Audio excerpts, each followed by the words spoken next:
तो चैप्टर 1162। भाई सच में यार बहुत ही बड़ा गैप हो गया। वैसे याद भी है कि पिछले चैप्टर में क्या हुआ था। भाई गार्प ने लड़ाई के मैदान पर कदम रख दिया है और लिटरली हमारे एम्परर्स उसे देखकर भाग रहे हैं। यहाँ तक कि बिग मॉम ने उस पर अटैक भी किया था, लेकिन उसका गार्प पर कोई असर नहीं हुआ, बल्कि उसका वार्म अप भी हो गया यार। और दूसरी तरफ सोमर्स शैकी को मारने के लिए चला गया था, लेकिन रेली ने सही वक्त पर आकर उसकी जान बचा ली है। और अब कहानी इसके आगे।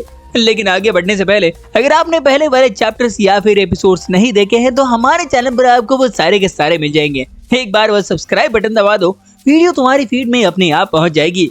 तो बढ़ते हैं 1162 की तरफ। शुरुआत होती है मरीन से। वो कह रहे हैं कि नॉर्थ वेस्ट की तरफ गार्लिंग और रॉक्स के बीच में बड़ी ही खूंखार लड़ाई शुरू हो चुकी है, जल्दी से वहां पर बैकअप भेजो। और अब सीन चेंज होता है रॉजर पायरेट्स की तरफ। रॉजर रेली से कह रहा है, देखो रॉक्स हमारे पीछे है और नेवी हमारे आगे, तो तुम पहले शैकी को लेकर यहाँ से भाग जाओ, मैं यहाँ सब संभालूंगा। लेकिन तभी रेली उसे वहाँ से ले जाता देख रॉक्स पायरेट्स का भी खून खोल जाता है। वो कह रहे हैं, अरे देखो रेली हमारी शैकी को लेकर भाग रहा है। नहीं यार, उसे यार मैं उठाने वाला था। चलो साथियों, रेली को हरा कर शैकी को ले जाते हैं। तभी शिकी उनसे कहता है, ऐसा मत करो बेवकूफ, तुम शैकी को चोट पहुंचा सकते हो। लेकिन तभी वो लोग अपना डिसीजन ही चेंज कर लेते हैं। देखो उसे छोड़ो, अब एक नया प्लान बनाते हैं, चलो बचे हुए उस खजाने को चुराते हैं, चलो जल्दी से। इसी बीच शैकी और रेली के बीच में खुशी के मूवमेंट्स अभी से शुरू हो गए हैं। रेली उससे कह रहा है, शैकी मैं तुम्हें कुछ बताना चाहता हूँ। शैकी जवाब देती है, कुछ मत कहो, मैं सब समझ गई। पता नहीं इसको क्या समझ आ गया, लेकिन रेली के मन में पक्का कुछ और ही होगा और इसे लग रहा है कि ये इस सिचुएशन में अपने प्यार का इजहार कर देगा। भाई इन लड़कियों को कोई नहीं समझ सकता। खैर आगे बढ़ते हैं। और तभी सीन आ जाता है जब इबांको और इफुमा डेविल फ्रूट चुराकर खाने वाले थे। और हाँ, हमने ये एनिमेशन में भी देखा हुआ है, लेकिन इसमें बिग मॉम उन्हें वहीं रोक लेती है और इबांको से ड्रैगन वाला फ्रूट छीन लेती है। और दूसरा वाला मतलब कि कुमा का डेविल फ्रूट कुमा जल्दी से खा जाता है। बेचारा इबांको बहुत खुश हो जाता है। वो कहता है, अब तो जीत हमारी पक्की होगी, शायद अब हम लोगों को भी बचा सकेंगे। लेकिन तभी सीन वापस से मरीन्स की तरफ आ जाता है। वो कह रहे हैं, पूरा आइलैंड पायरेट्स ने घेर लिया है, क्या हमें पीछे हट जाना चाहिए या उन्हें पकड़ना चाहिए? कुछ समझ नहीं आ रहा। कोई सुन रहा है? हमें जल्दी से कुछ ऑर्डर दे दो। और इसी पैनल में गार्प सेनगोकू से भी पूछ रहा है कि क्या तुम्हें इस बारे में पता था?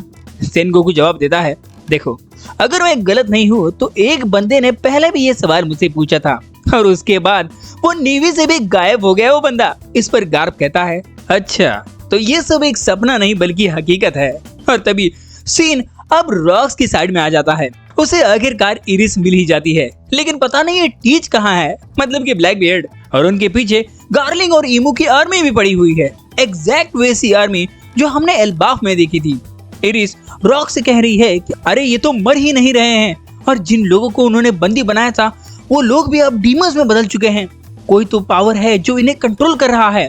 और वैसे ये डीमंस भी वही बुकानीर के लोग हैं जिन्हें रिवॉर्ड के तौर पर रखा था। ईमो के कंट्रोल में आकर ये भी अपने आप में काबू में नहीं है।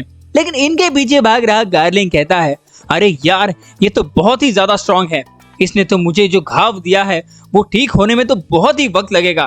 तभी वो लड़की उससे कहती है, पर अब तो हमें पता चल चुका है कि ये लोग डीवी क्लैन के मेंबर्स हैं, और अगर हम इन्हें यही मार देते हैं तो बड़े साहब खुश हो जाएंगे। आई गेस बड़े साहब मतलब इमू ही होगा। तभी आगे इरिस रॉक से कहती है कि मुझे नीचे उतारो ज़ेबेक, मैं उन्हें रोक सकती हूँ। इस पर रॉक्स जवाब देता है, सुनो इरिस, अगर डीवी क्लैन का मेंबर पकड़ा गया तो बहुत ही बुरा हो जाएगा, इतना बुरा कि तुम सोच भी नहीं सकती। वैसे इनकी बातों का मतलब मुझे भी नहीं समझ आ रहा, शायद इनका कोई क्लैन का कोई गॉड भी हो सकता है। यार ओड़ा बहुत ही ज्यादा चीजें छुपा रहा है अब। वैसे आगे बढ़ते हैं। तभी इरिस उससे कहती है, मैं जानती हूँ, मैं भी तो एक डेवी क्लैन के मेंबर ही तो हूँ। यहाँ पर मैं पायरेट्स होने के बावजूद भी वो लोग मुझसे अच्छे से पेश आ रहे थे, तुम मुझे मत सिखाओ समझे। और ऐसा कहकर वो नीचे कूद जाती है, क्योंकि अगर मैं एक ऐसी औरत होती जो अपने बच्चे को भी बचा नहीं सकी और बस तुम पर ही निर्भर रहूं, तो ऐसी औरत से तुम प्यार करोगे नहीं ना। और वैसे भी अगर मुझे पता चलेगा कि अब हमारे पास भागने के लिए दूसरा मौका नहीं है, दूसरा रास्ता नहीं है, तो मैं पहले टीच को मारकर फिर खुद को मार दूंगी। तो मेरी बात अब ध्यान से सुनो, हम यहाँ से सही सलामत बाहर निकलेंगे और लुलुशिया आइलैंड पर दोबारा मिलेंगे। लेकिन भाई ये तो वही आइलैंड है जिसे ईमो ने रिसेंटली उड़ा दिया था। कहीं ये सब सिर्फ इरिस के लिए तो नहीं? खैर आगे बढ़ते हैं। इरिस वहां से टीच को लेकर चली जाती हैं और तभी बैटल शुरू हो जाता है बिटवीन रॉक डी ज़िबेक वर्सेस गार्लिंग। गार्लिंग कह रहा है, अरे इसकी बीवी और बच्चा तो इसे छोड़कर चले गए, तो ये मुझे कैसे मारेगा? रॉक्स उससे कहता है, चलो आ जाओ मेरा सामना करो। और ऐसा कहकर वो अपनी तलवार को जोर से गार्लिंग पर हिट करता है। भाई इसका इम्पैक्ट इतना बड़ा था कि वो आइलैंड की दूसरी साइड तक चला गया था। रॉक्स उन सबसे कह रहा है, अरे भाग कहाँ रहे हो चिंकोजो, चलो मेरा सामना करो, आज तुम सबकी मौत मेरे हाथों लिखी है। और अगले ही पैनल में दिखाया गया है कि रॉक्स की आवाज वहां इरिस तक भी पहुंच चुकी थी। लेकिन तभी सीन चेंज होता है बिग मॉम की तरफ। उसे वो ड्रैगन वाला फ्रूट मिल चुका था। वो कह रही है, वैसे ये वाला मैं काटाकोरी को दे दूंगी, मेरा क्रू बहुत शक्तिशाली हो जाएगा इससे।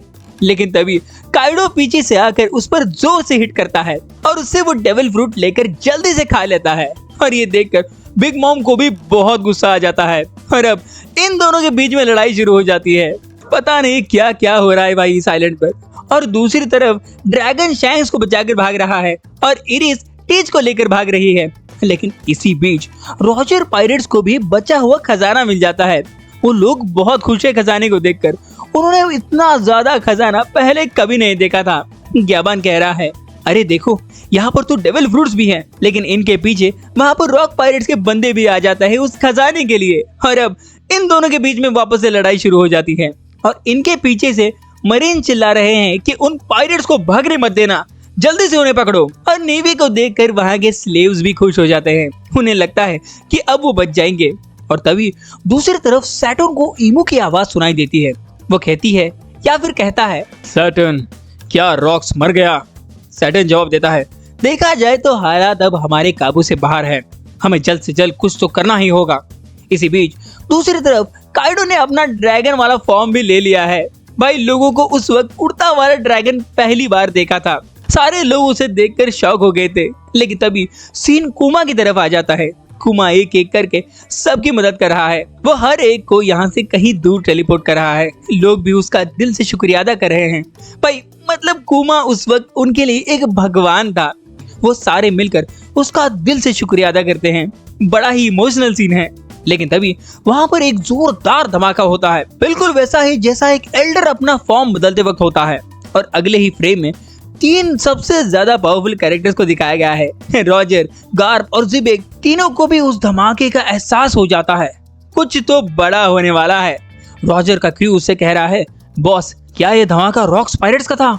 रॉजर जवाब देता है, नहीं मुझे नहीं लगता, ये कोई और ही है। तभी सीन वापस से रॉक्स की तरफ आ जाता है। उसने अकेले ही गार्लिंग और उसकी पूरी टीम को हरा दिया है।